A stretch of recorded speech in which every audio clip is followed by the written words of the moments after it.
Hey everybody, it's Mr. Oaks again. So we're going to start today, we're going to start working towards solving equations. And the first thing we're going to talk about is equations that have like terms on the same side of the equal sign. Now to first start off, we're going to talk about what a like term is, because a lot of students have a problem with this.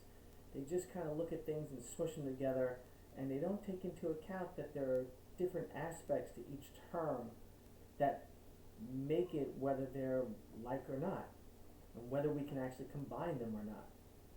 So like terms are terms whose variables, such as x or y or whatever other letter we're going to use, with any exponents, so for example the 2 on an x squared, are the same. So I have a couple of examples here. So first I have 7x and 2x. Those are like terms because they both have an x. 3x squared and negative 2x squared. Those are both like terms because they have an x squared. Even if they don't have a variable, something like 5 and 7, those are like terms because technically they have a variable that has an exponent of 0. So we can combine those because they're like terms. They're numbers, they're constants, and we can combine them to get a new constant. But something like 7x and 7x squared are unlike terms because even though they have the same coefficient of 7, the variable has different exponents on it. So we can't really combine them because while this is an x, this is an x squared, we have more x going on, a higher power of x going on. So we can't really combine them. So when I look at something like this expression here, 5x plus 9 plus 3x minus 2, what I can do is I can kind of circle or put squares around or use different color pencils or pens to basically circle and identify which things are like terms. So I notice that there's two terms that have x's. I have a 5x and I have a plus 3x. And you'll notice I'm circling the sign in front of 3x because that's important. It tells us whether it's a positive or a negative.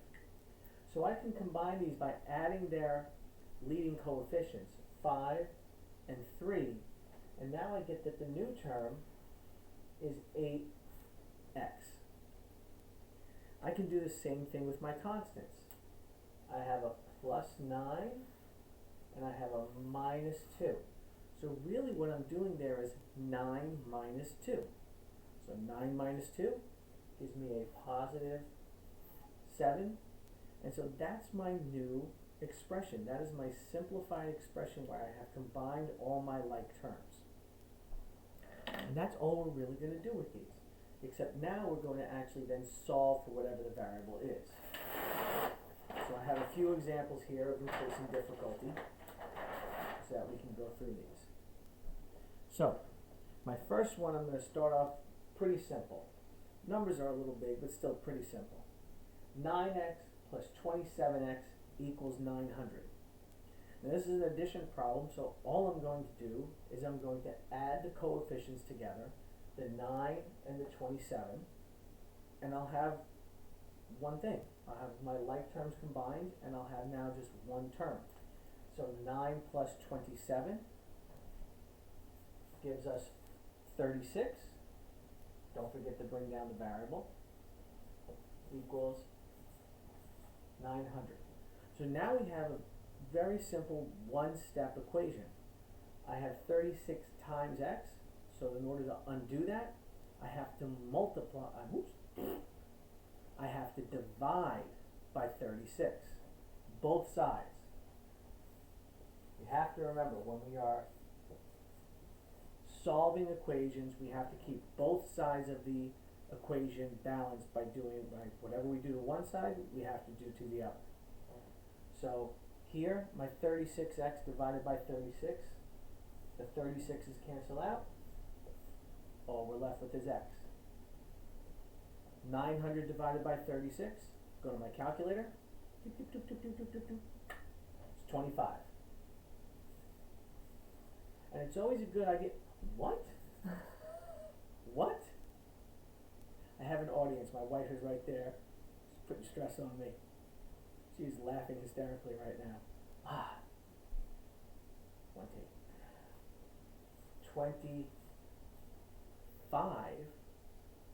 25 out of the mouth, 25 now out of the pen. There we go. That's also why you check your work. Okay? So what I can do is I can actually go back, I can take 25 and replace x with it. Do 9 times 25 and 27 times 25 and see if when I add those two new numbers together, I get 900. Okay? So now I have this one here. And I have some subtraction going on. I also have noticed that the variable is not on just one side of the equal sign. So we're going to have a little bit of more steps going on here. So the first thing I'm going to do is I'm going to focus on what's on the same side. So I see here 6 minus 4x. Those are unlike terms, so we cannot combine them. So I'm just going to rewrite it. 6 minus 4x. Then on this side I have 6x minus 8x plus 2. 6x and 8x both have x's, so I can combine those. And I'm going to be subtracting. 6 minus 8. So we're going to wind up negative because we're taking away more than we have. So that's a negative 2x. And then we're just going to bring down the plus 2. Now, I want to get the variable on only one side of the equal sign. And usually what I'm going to do is I'm going to look at my two variables and see, well, which one is smaller? And that's the one I'm going to move. So I look, I have a negative 4x and I have a negative 2x. What I have to remember is when I'm talking about negative numbers, the bigger the number without the negative, the smaller it is with the negative. So this negative 4x is actually smaller than this negative 2x. So what I'm going to do is I'm going to do the opposite. I'm going to add 4x to both sides. So plus 4x here, plus 4x there. My 4x's will cancel out over here, so we are just left with a 6. Negative 2x plus 4x is a 2x. Nothing happening with the plus 2 yet, except for now. Now that I only have the variable on one side, I want to get it by itself. That means the first thing I have to do is move whatever I'm adding or subtracting to the variable. In this case, it's at plus 2. So do the opposite. Subtract 2 from both sides. One's on the right, one's on the left. Those two cancel out. 2x.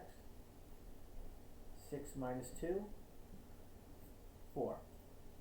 Last thing we're going to do, divide by the coefficient. These cancel out, and we're left with x equals 2. Again, plug it in, make sure that everything works.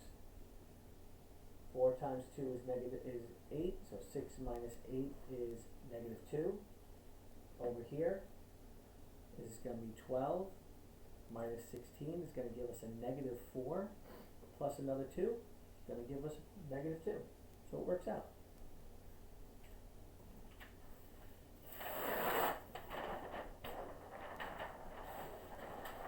So now we're going to throw some little wrenches into the works. Here, we got decimals. I can't see it too much. That's a decimal, and that's a decimal. We're going to do the same stuff. It's just that now we're working with decimals. 3.5z minus 2.7z equals negative 6. I'm just going to subtract. If you have to, you go to your calculator.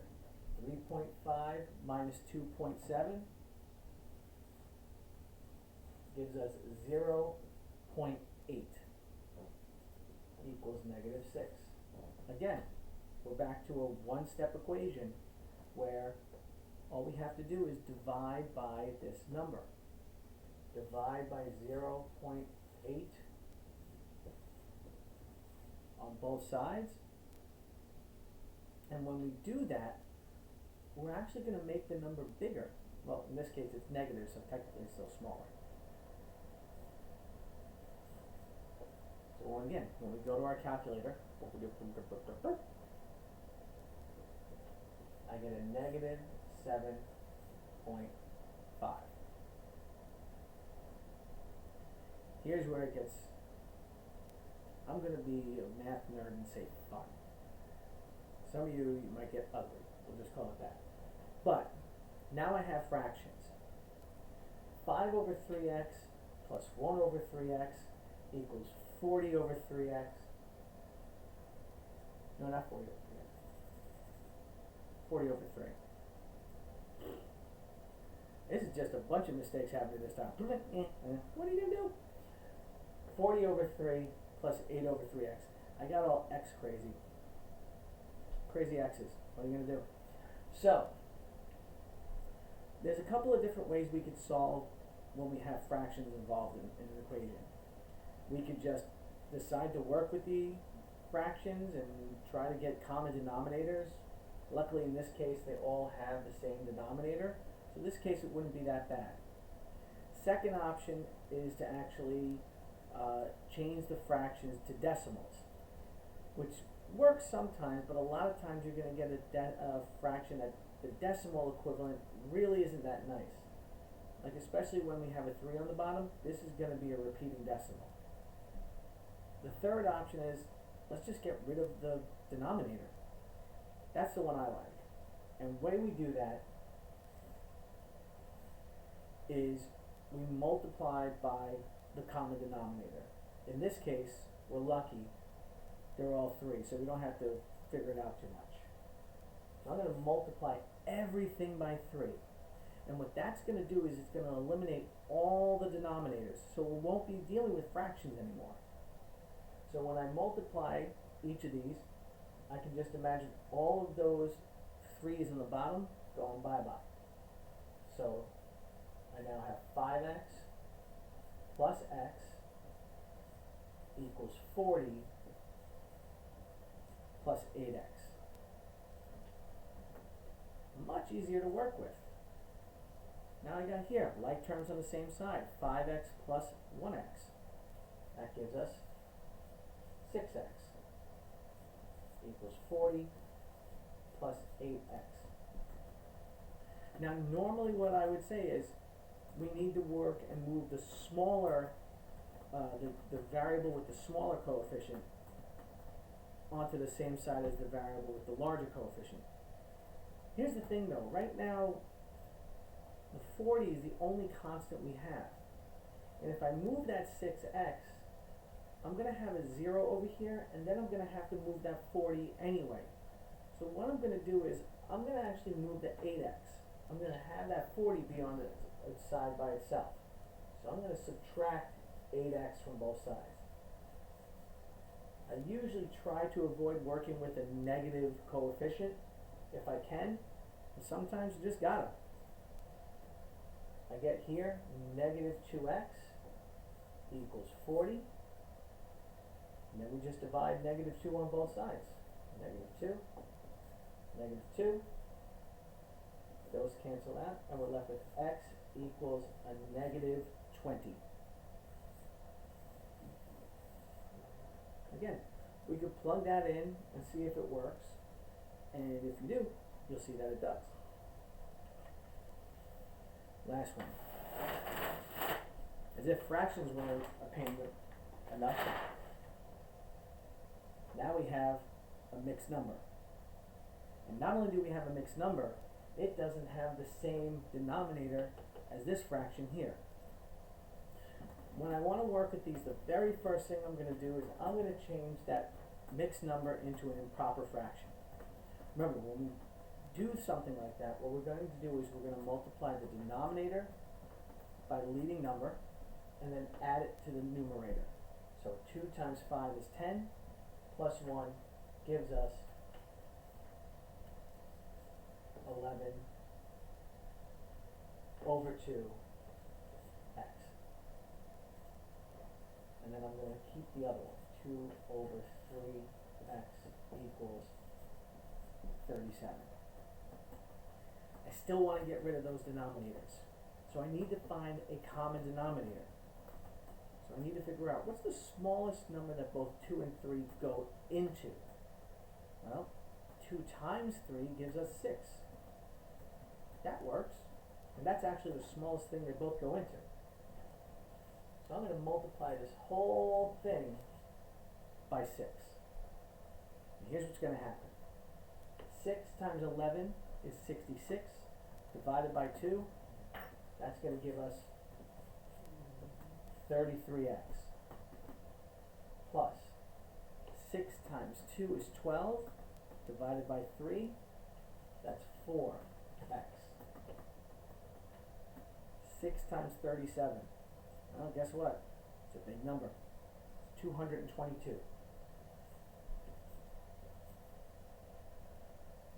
But now we can just add those two terms together on the left-hand side. 33x plus 4x. 33 plus 4 is 37. So 37x on the left-hand side. 222 on the right-hand side. Divide by 37 on both sides.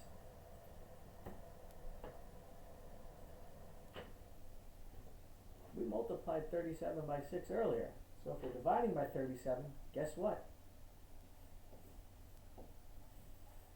Our answer is 6.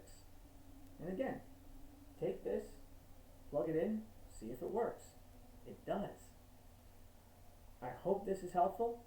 I hope this helps you understand how to work with combining like terms on the same side in order to solve an equation. If you have any questions, please leave a comment, like and subscribe, and hopefully I'll be able to help you next time. Have a good one.